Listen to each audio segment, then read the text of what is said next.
Coming up today on Locked On Texas Tech, folks are talking about television contracts. We're going to talk about it too. Also on the way, we take a closer look at new Texas Tech defensive coordinator Tim DeRuyter, and the big man up front on Coach DeRuyter's side of the football, Tyree Wilson, getting some attention already from the National Football League. We're getting to all of that and more coming up today on Locked On Texas Tech. You are Locked On Texas Tech, your daily podcast on the Texas Tech Red Raiders, part of the Locked On Podcast Network, your team every day. We're going to start this thing off right. Raider!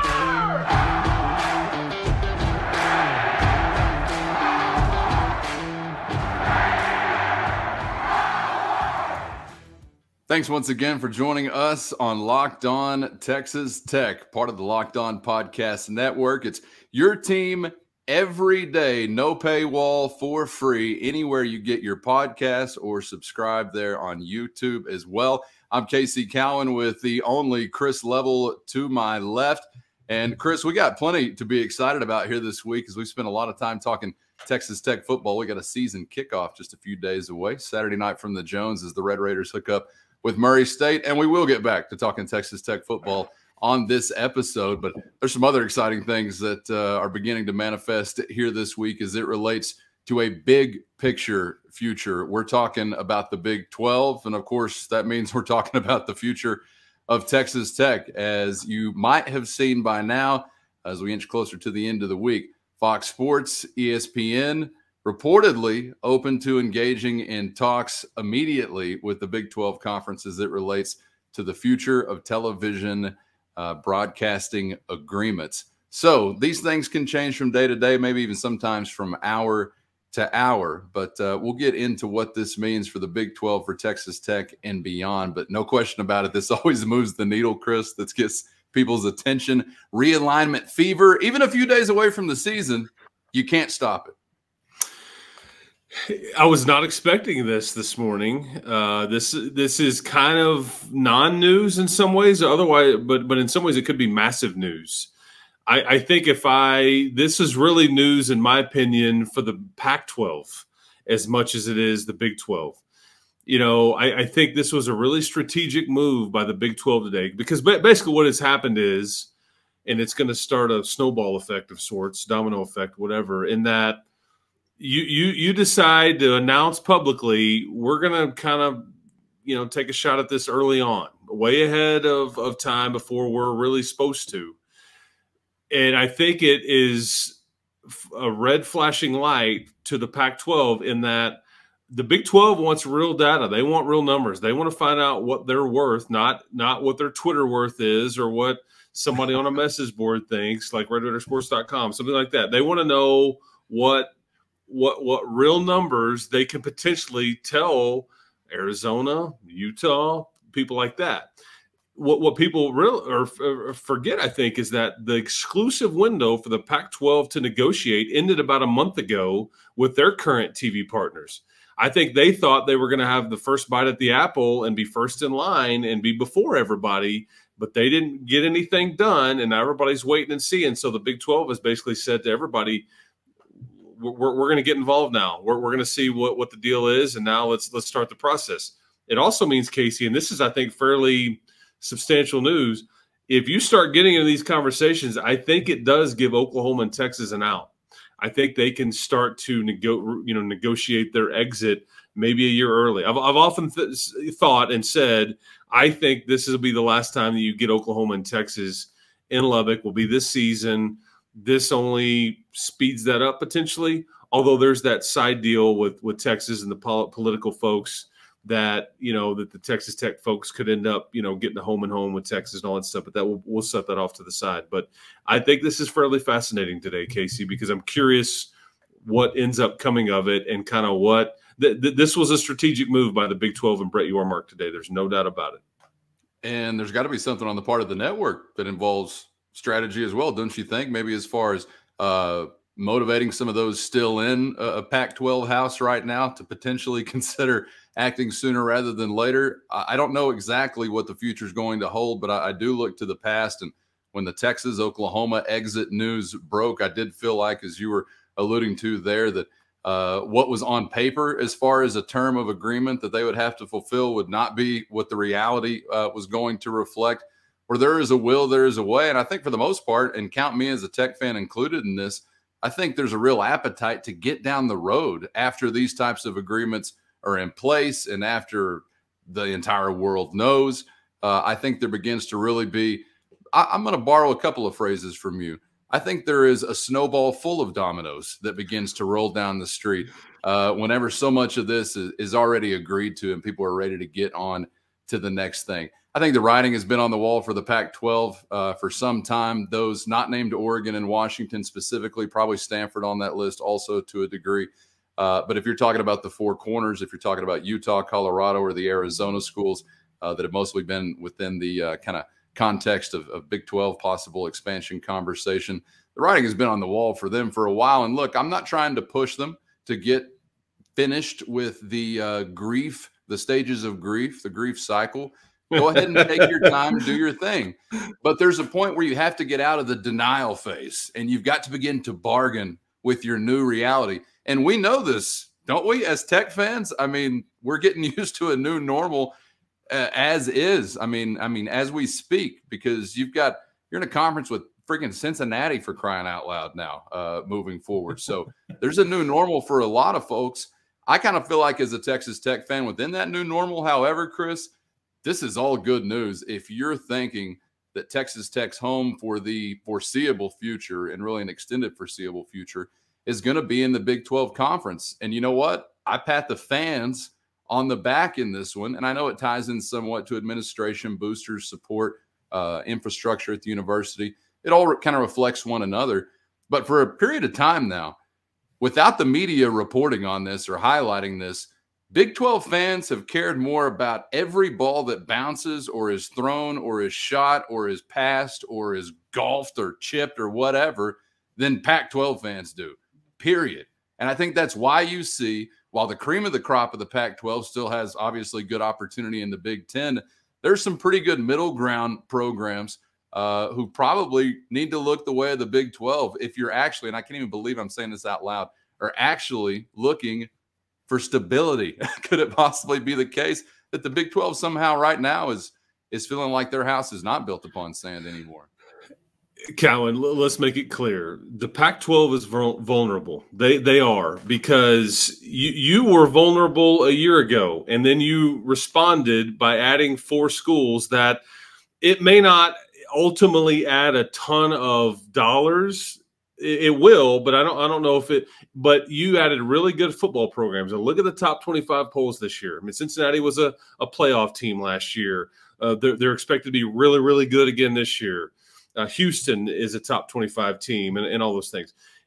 There's nobody for the Pac-12 to add. Okay, they are vulnerable. They are reeling. They're, as you mentioned, they're processing their stages of grief. Ultimately, how this is going to play out is this. I think you hear the Big Ten commissioner. He has been perfectly clear about they are not done. And so how this is going to end up, if we just want to skip to the end here, I don't know how long we'll have to wait before we get to this point. But in my opinion, Oregon, Washington, Stanford, and Cal are going to end up being Big Ten schools in the big picture. And I think at that point, people are going to be just begging for a life draft from the Big 12. And I don't know if you're in a position to add all of those other schools. Some of them, I don't know that. But I'm telling you, Utah and Arizona are going to top that list. And I think Arizona State factors in at some level too. But do you need 2? Do you need 4? But if you're Washington State and you're Oregon State, you're screwed. I guess that's my point. Long term. 1,000%, and I don't care. Let's talk 4 corner schools. Let's talk reasonable, natural fit. We already understand that you're having to take on some things to kind of shore up a raft that had some holes in it with Texas and Oklahoma bouncing. There is no longer Power 5, obviously, but I feel like when the Big 12 said we're going to bring on these new 4 in Central Florida, Cincinnati, BYU, and I can't remember the fourth one. When they said they were going to bring on those 4, I kind of felt like the Big 12 was saying, okay, well, we may not be 3rd anymore among the Power 5 conferences, or we're going to really have to fight to be 3rd with the ACC, but we're not burying ourselves with the Pac-12 because the writing has been on the wall for the Pac-12 for a considerable amount of time now. I mean, it really hadn't even been much of a secret if you paid attention. Expanded conference, got you nothing revenue-wise. Conference championship game, got you nothing revenue-wise. Conference television network, got you nothing revenue-wise. And they had no more bullets to fire. They only had Larry Scott to fire. I mean, this writing has been on the wall. Part of it does have to do with geography. I really think so. And culture. Like I talked about, those on the West Coast, God bless them, they say, well, we got the Pacific Ocean. And maybe that is the case. We like to surf. If the Pacific bordered Lubbock, I don't know if I'd care about a football game, but it doesn't. And I do. And most Big 12 fans feel the same way. So I think there's some credit, even to those who are not fans of blue blood programs like Oklahoma and Texas. There's credit to some of those in the Big 12 who have turned those turnstiles at every stadium and yada, yada, yada, have kind of made a difference here in that, you're not a doormat league. You're not going to be the SEC or the Big 10.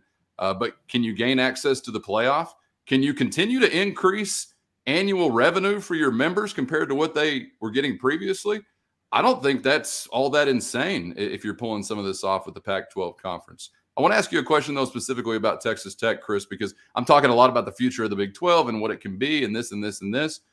Do you think that Texas Tech from the inside, is that the commitment now that, hey, we're going to try to be as big and bad within this conference as we can, and in doing so, try to assist making this conference as big and bad as we can? Because I don't want to put, the cart before the horse if maybe it's remaining a little bit more fluid than I'm speaking to.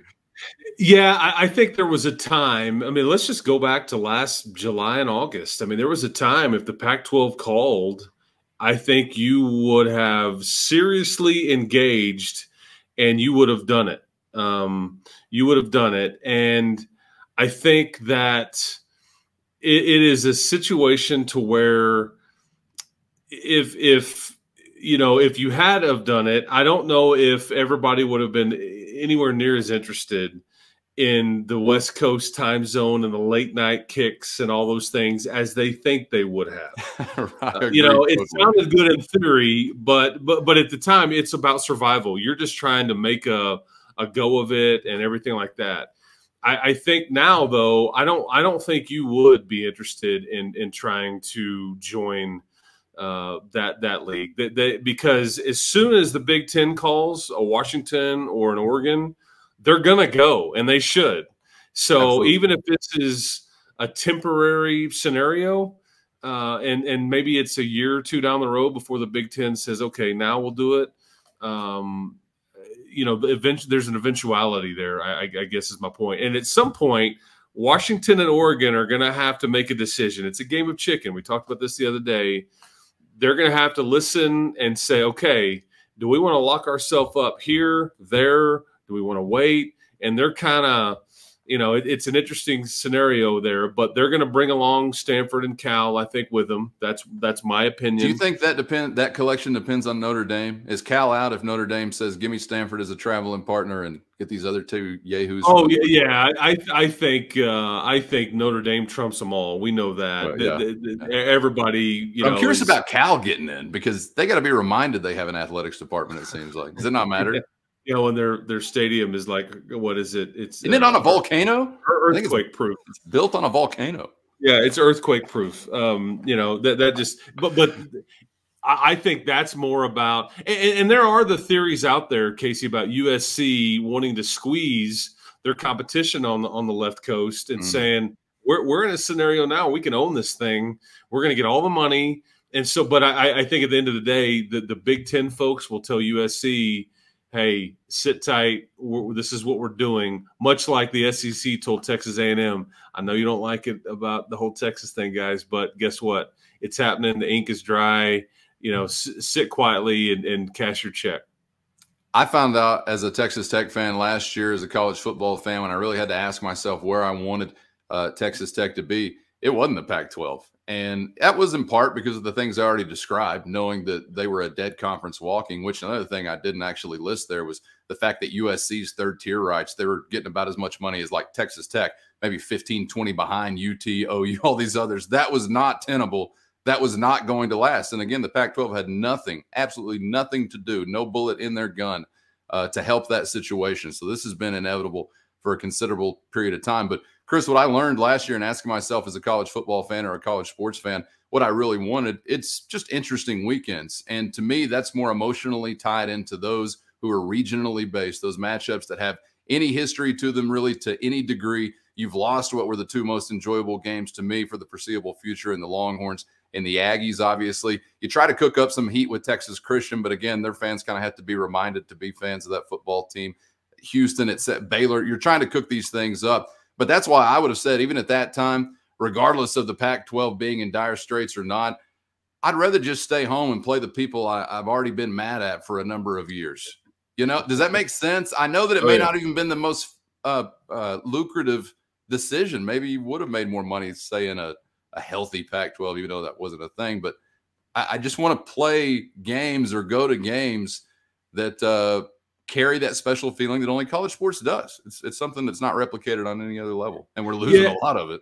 Yeah, and you know, is USC Iowa going to do anything for anybody? I mean, at the end of the day, I get it. It's business and all the money, but you know, the fans are ultimately. This has been beaten to death, but the fans are ultimately the ones that lose. Nobody cares about that. These schools are all doing what's best for them. I just don't know what the long-term effects are going to be, but that's also why. You know, it's important because, see, here's the thing. Here's what the Pac-12 does have. Here's the one thing they've got in their back pocket, and it's worth something. And we're going to find out how much. Those nighttime windows that we have discussed on a Friday and Saturday night, that they've got plenty of inventory there to feed ESPN with, you know, and Fox.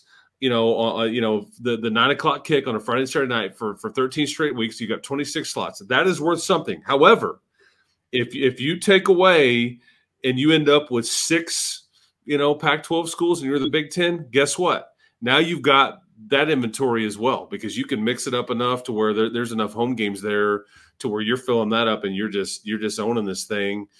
And so, and I think the Big 12 is looking at it from that standpoint too, because those two leagues, if they soak up enough Pac-12 schools, they can fill up those late night TV windows on a variety of networks. And we're just talking ESPN and Fox right now. Sure. I just think that the streaming component, it's there. And I think that's why Big 12 ultimately wants to know what ESPN and Fox are willing to offer right now. Because if it's not a certain number, I think that, you know, Apple and YouTube and Amazon and all these different entities that are out there, if you want to start thinking outside the box, because they're getting involved in the NFL, and that's just they're showing their hand a bit, and they're throwing big dollars around. Because let's be honest, Apple can outbid anybody. Amazon can outbid anybody. I mean, they can do what they want if this is something they want to get into. And I think Brett Yormark is trying to figure out what if they want to get involved or not. Well, and one interesting note there on Amazon that I read after the Big Ten announced their new television contracts was that Amazon took a big swing and was rebuffed, and was kind of a second swing and a miss as it comes to sports. I think there was an attempt at an F1 contract not too long ago. I can't speak to F1, but I wonder sometimes if some of these college decision makers might be a little too stodgy just yet to say, yeah, we really want to transition in a big way to a streaming platform. I think many of them, and clearly they should, because networks still move the needle, but many of them are like, dude, if it's not a 3-letter network or ESPN, where is it? And there's still plenty of that to make sense. But I kind of wonder because I've thought, man, this streaming thing is really going to begin to take root with college sports in a big way, because there's so much inventory. But I don't know. Maybe I've been a little quick to believe that, because it hadn't happened yet, really. No, well, we're on the cusp. At some level, we're on the cusp, because now is the time if they want to get involved. Otherwise, all the inventory is going to be scooped up for a good long while. And so, if these folks want to get involved, and they've known this was coming, but I think it's worth mentioning that, you know, the Big 12 could end up being a big time ESPN Plus, you know, member again for the long term too, depending on what ESPN wants to do. Yeah, I know, but this it's a streaming component, because as the consumer, it's very frustrating not to be able to like flip the channel and switch around and all that stuff. I get it, you're kind of stuck. However, I have been places where I popped it up on an iPad and all that stuff. So the streaming component, I get it. It's a pain, but this is kind of where some of this stuff is going for sure. It's a wild world right now, and who knows, as the way that everyone changes consumes all kinds of content changes, what those habits and patterns are going to look like in years to come. All right, we'll move a little bit closer to home, and I think in summation, I would believe that this is a good day for the Big 12, and since I feel like the Big 12 is going to be here for a little while, I'm going to consider it a good day for Texas Tech, and we're going to get back to Texas Tech coming up dead ahead as we'll take a closer look at new Red Raider defensive coordinator Tim DeRuyter. A little bit different profile whenever it comes to seasoning as compared to the guy we discussed yesterday in Zach Kittley. We'll hear from Coach DeRuyter coming up next. But first, I want to tell you guys to check out betonline.net, the fastest, easiest way to check in on all the latest sports wagering odds and ends. You got all your favorite sports and events now at the #1 online gambling resource. Every sport covered: Major League Baseball, the NBA, NFL, NHL, UFC, golf, and beyond. Head to BetOnline today on your mobile device to learn more about what's going on this weekend. And saw him kicking out something as we get closer to the weekend here, Chris, talking about differences in projected win totals from a season ago to now. The Red Raiders, here's some good news, have improved by 1. 4.5 the number a season ago, 5.5 the number heading into this season. Do you have any inkling why there's a little bit more credit, at least to the tune of 1 more win heading into this year? What do you think? Well, Vegas always knows. I think there's a lot of people that are wanting to go over on a lot of these Big 12 win totals that have been set, and it doesn't work like that. So it's just, the math isn't there. I would guess for Texas Tech, though, you ended up with, 7 last year? 7 wins. And I think that you finished up, pretty strong with your season, and you beat Iowa State. You end up taking the conference champ to the wire, and then you end up winning your bowl game, and you've got your quarterbacks back and all that stuff. But it's still, if it was me, I guess I would be curious if people had, because most Tech fans are going to look at 5.5 and take the over. I get it. If it was set right, if it was set at 6.5, what would you do? That's the sweet spot on paper with what we know right now. That's the sweet spot. Do you get to 7? Do you stay at 6? But because I think Baylor is picked to win the league by some, and their win totals at 7.5. And I think people are jumping all over that. It's juiced like crazy. Where if you take the over, you got to spend a ton of money to win a little bit. But yeah, the BetOnline folks, they know. Vegas knows. And you can know too if you find out right now by heading to betonline.net, where the game starts. It's Locked On Texas Tech, your team every day on YouTube or anywhere you get your podcasts. Do subscribe. We'd appreciate it so much. Chris's children would appreciate it so much. We got plenty to get to before we're done with you here today. We'll discuss Tyree Wilson getting some NFL attention as we get closer to this 2022 season coming up in just a bit. But first, want to do something similar to what we did yesterday. We took a closer look at a new offensive coordinator, Zach Kittley, new offensive coordinator, but not a new name in West Texas. And now we wanted to flip it to the other side of the football and talk about the new defensive coordinator in Tim DeRuyter. And Chris, we'll talk about some of the differences and what we've seen over the last couple of years here at Texas Tech on that side of the ball, and maybe what we can expect here from Coach DeRuyter this season. But as I've mentioned already here today, man, talking about the profiles of the two coaches, the tenures, the length, the age, all of those things, really dramatic contrast for Coach McGuire between his OC and his DC. And I don't know that everybody will agree, but I'm of the frame of mind. I think that could be a really good thing.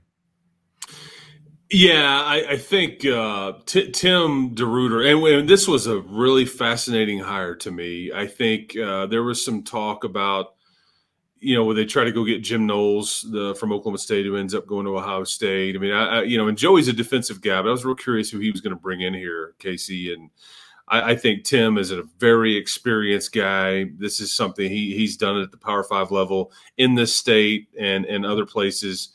And Oregon is big time. We were just talking about Oregon and the Pac-12. They've played on big stages, and he's coached really good defense up there. And I think what's fascinating is Kayvon Thibodeau. He's coached a top end draft pick just last year.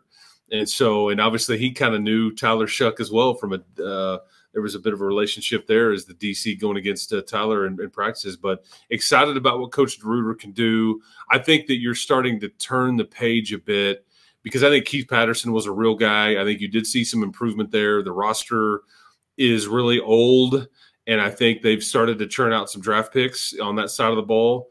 We'll get into that potential for another one in the next segment, but I think Tim was pleasantly surprised with what he found. Now, they went and added a few pieces, but it'll be fun to kind of see what Coach DeRuyter is up to. Well, there's been a few years running now where I really thought, for better or worse, that Tech as a football team was going to be taken as far as their defense would take them. And in some cases, that was because of some good players that I really liked on that side of the football who are gone now. And in some cases, that was because the offense I really didn't feel like was going to be able to carry the burden like they had typically done for so many years. Now, I don't feel like it is a bad thing to be led by your defense. As a matter of fact, I think if I had my druthers and could only have one or the other, unintentional rhyme masters with us today, I would have that team led by the defense. So I don't think it's really a bad thing. And I'm not surprised to hear you say that when he shows up, he sees that there's a few dudes over there, especially right now, because whether you're talking about the secondary, and I know that's where there is probably the heaviest concentration of dudes right now within that defensive backfield, but you got some pieces within the linebacking core and certainly up front, and not only Tyree Wilson. There's a lot to like about it. I would agree. I think here's the scary part. There's a lot of older guys on that side of the ball. Yeah. So we'll worry about that in the offseason and next year, but they're going to have to go shopping big time when it comes to the portal potentially in the offseason because there's a lot of age and experience on that side of the ball, especially in the secondary and potentially up front. So you could have wholesale changes on that side. But I think the one difference, Casey, in that what Coach DeRuyter wants to do and Coach Patterson wants to do is that I think you'll see some four-man fronts. You know, we've been largely a three-man front around here for a long time is what we've seen. And I think when you see them go add Miles Cole and Vital Scott and some different pieces on that defensive line, they wanted to give themselves enough options and length up front to be able to play with four-down linemen and do it that way instead of always being in an odd man front. So that'll be a noticeable change. But the one thing that they do, I think that Coach DeRuyter kind of prides himself on, I think you go back and look at stats and whatnot, is they really try to mask what they're doing and force a lot of interceptions. That's kind of what he hangs his hat on, is showing the quarterback a look and you think you're going to get a look and it changes week to week is what you'll start to understand about his defense. And the quarterback thinks, okay, this is where the defender's going to be. And then week to week, it's a bit different. And then you end up, they throw it to you on occasion. And so this is kind of what they're going to hang their hat on a little bit. So I think ultimately we'll be able to follow how good and successful this defense is, not just by how they stop the run, but the interception number or potential interception number. Not that your guys are going to be able to grab them all the time, but that'll be an easy way to kind of determine if your scheme is working, you know, as we go along the season. Well, and we've seen before playmaking, turnover creating defenses that are not the most talented or the deepest, if it's attributed to scheme or maybe just a few special ball hawks, couple few, whatever it might be. You can play that game without having, you know, an all-American laden defense or being the best team. And as a matter of fact, if you're not going to be the most talented football team, which I doubt Texas Tech will be heading into this season, as we mentioned, I think yesterday, you know, turnovers can cover for a multitude of sins otherwise, because there's nothing really more back-breaking than obviously taking the football away, whether it's momentum in the stands or on the sideline or the field position battle or whatever it might be. And unfortunately, we have seen, good grief, some of the more extended turnover droughts that any college football fan base has had to sit through at some different periods over the last decade. But we did also see, I guess, who was it? Art Kaufman into David Gibbs. Really, was it Gibbs that started to get the turnover number up? Yeah, a little bit. Yeah, it's a little bit. Art Kaufman, I hadn't heard that name in a while. That hadn't been that long ago. I was in the midst of building a statue for the guy. Whenever they got out of here, I just got a nice pair of bronze Dockers. That's as far as I got, just up to the belt line. So the next man to win, you're getting the abdomen. James Willis, that was before that. Yeah, I didn't get started on that one. I didn't quite get started on that one. He was barely here. He was barely Chris, here. let me ask you about what you said, though, pre-snap for Tim DeRuyter's defense. What kind of burden does this put on the players mentally to really be sharp out there and be disciplined in what they're doing? I think there's a lot on them. I don't think there's any doubt about that. But I think that's why I say that Tim was really pleasantly surprised with what he found here, because he's had look, it's hard for kids to learn a scheme and then dump it and then learn a new one with the language and the rules that they're responsible for and all those things. But I think he found an old enough group and a motivated enough group that – and Keith deserves a lot of credit, because I think that people started to think about defense around here a little bit. And I'll be rooting for him like crazy at Abilene Christian. He's a real one, man. He's a West Texas guy and all that stuff. And I being standing there with him after that game in the Liberty Bowl in Nashville Memphis, not Nashville, Memphis, whenever they just did a number on Mississippi State. And he knew he was going to leave a lot of these guys here. And I think, that they're very motivated. They want to be a part of this thing as much as the offense does. And I think Tim, when he got here, that was one of the first things that, we were preparing for the spring broadcast and some of the media settings that he did. It's like, man, were you pleasantly surprised with what you found? Because, we all know what the knock is on Texas Tech, and it's kind of been that way for a while. And he was like, yes, I was pleasantly surprised, like in a good way. And so we'll see kind of what that looks like, because they've got a lot of depth in the secondary, a lot of versatile pieces. There's not one guy back there that if he goes down, kind of like when Muddy Waters went down last year, you were in a bind. That won't be the case this year. You've got a lot of versatile people like Tyler Owens from University of Texas and Blankenbaker, the kid from Wyoming. I mean, they just added depth to an already strong unit, and they're old. There are a lot of seniors and juniors there. So we'll see kind of what that's worth to you as we go along. Blankenbaker, a distant cousin of Rowan Gardner, or is that a different line? It's got to be somewhere near that family tree. Vanderjacked. Yeah. Look, I don't know if you'd agree or disagree. Your best football players have been defenders for a few years. Mm-hmm. I know there's Izukamas and there's Sir Roderick Thompsons, and you can name a few, but I just feel like if you look at the roster and you're making a top 15, player list, you're probably winding up with more than half of those. And maybe it's, 11-4 or 12-3 that I felt like I'd say this guy's a better player, a more impactful player. And those guys are on the defensive side of the football, and you've made some hay with them. I really do feel like you took some steps forward, and I know you got a new coaching staff and a new defensive coordinator, Tim DeRuyter, but that's what I'd like to see coming up this weekend. Let's take a listen to Coach DeRuyter discussing what he'd like to see. I want to see our guys play hard and with confidence. Anytime you put a new scheme in, there can be some questions. And certainly when we first got together in the spring, they didn't know exactly how things fit. We've run a lot of reps, particularly with their ones and twos. I expect that there may be some tweaks that they're not going to have everything down. But we should play our fastest that we've played since we've been here. And I expect our guys to play extremely hard, extremely fast, and play with a, an attitude that we're going to get after people.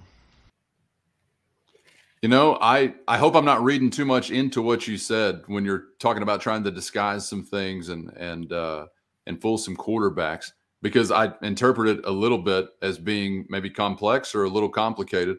I shouldn't say complicated, but just a lot of brain power probably devoted to some of that stuff for those defenders. And I do wonder, Chris, if that's something that sometimes will keep guys from playing fast, because I absolutely believe on a football field there's such a thing as thinking too much, isn't there? Yeah, no doubt. I think Ruffin McNeil used to say that all the time, man. Clear minds equal fast legs, and that's true. And a lot of coaches, simplify just because, hey, man, let's just run base and be simple. And I think Tim, he's been around this deal for a long time. He knows what he's got. I don't think they'll put too much on him early, because you'll have kids tell you this is a lot more aggressive than we're used to playing. We're going to try to force the issue, and we've all heard that before too. And then you start getting into games and your offense doesn't score. And so you want to get out there and not be as aggressive because you give up a big play and, then you're not playing quote unquote complimentary football. Yeah, and the guy behind me at the Jones is griping at the cornerback about his cushion over and over. And I'm like, dude, we're on offense right now. Yeah, that's right. That's right. That's right. That's how it all snowballs. There it is, the snowball full of dominoes again. Yes. He has been around a long time. You're absolutely right. And you would think that that's going to really lend itself to an advantage when it comes to connecting with the players, leading the players, because clearly it's not just about scheming and strategizing. It's about, inspiring those guys, because belief, effort, etc., are the things that are gonna get you somewhere or keep you from being where you want to be. And I hope that Coach DeRuyter's time spent in college football will give him a chance to maybe have an advantage in that area. Coming up next, let's talk about one of those guys that he is certainly going to be putting a lot on. And luckily that guy's got really big shoulders to carry that load. Tyree Wilson getting attention from the National Football League. We'll discuss what they're saying about the Red Raider defensive lineman coming up next on Locked On Texas Tech.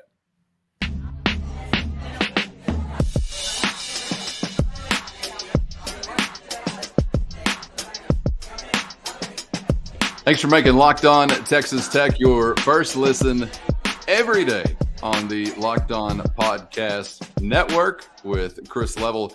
I'm Casey Cowan, just about set to wrap this one up. But before we are out of here, wanted to remain on the defensive side of the football. We were talking Texas Tech defensive coordinator Tim DeRuyter just a moment ago. But, man, one of his stud bulls in 2022, there's no question about it, Chris, is Tyree Wilson. And much like the team at large, Tyree Wilson finished last season in a large way. So I kind of feel like without that bowl game, a Tech fan would view Tyree Wilson as a guy that really needs to play in an impactful way this season and probably is capable of that. But with the bowl game, I think it's become an expectation he will play that way. And as we're talking about here, the National Football League is seeing some things they like as well, aren't they? I think that's really well said. The way you phrase that about the bowl game, yeah, because he's a monster. He was, and I think that people started to see the potential there because the measurables are something that Tyree has off the charts. Yeah, he is a large man. I mean, he's every bit of 6'6", 275, and he's got something to him, and it's really just about doing it consistently. I think what is interesting is that he shows up on the Athletics' first initial mock draft. And again, this doesn't mean anything yet, but it is a clear sign of, because I started to hear some things this summer. Yeah, the NFL folks think that Tyree could be as a first rounder. And I had my doubts. I don't mind saying that. I'm like, well, I can see that, because if you check off the measurables box, that's the biggest thing with the NFL. You gotta look the part and fit in these certain dimensions and all that stuff. But then if you can play, look out, because then you start shooting up the draft boards. But I look at Tyree Wilson and you say, built like a brick house. Yes, check that box. Right. Yeah, that's right. That's right. But the way mock drafts work is the people that put these together for CBS or ESPN or The Athletic in this case, whoever, they are talking directly to NFL scouts. In some cases, the people they're talking to aren't necessarily the decision makers that are going to make these picks. However, they are talking to people that have input on how draft boards are built and all that stuff. So I sum all that up to tell you that seeing Tyree Wilson at 27 in the first round of a mock draft is heavy steps, Yeah. I mean, and I think what the verbiage there, what they indicate is he's quick enough to rush the passer and big enough to stop the run. And so that means, you're not a specialist. You're a guy that we can keep out there. You're a guy we can invest in. And the top end of this draft is Will Anderson. I mean, he's a no-brainer top pick in the draft, or he's going to go 1, 2, or 3, and one or the kid from Alabama could have maybe even done that this past draft, but he wanted to come back and get paid by the folks at Tuscaloosa and hopefully not get hurt. But I think it's big-time company, and it's just rare for Texas Tech to have a guy on defense as a projected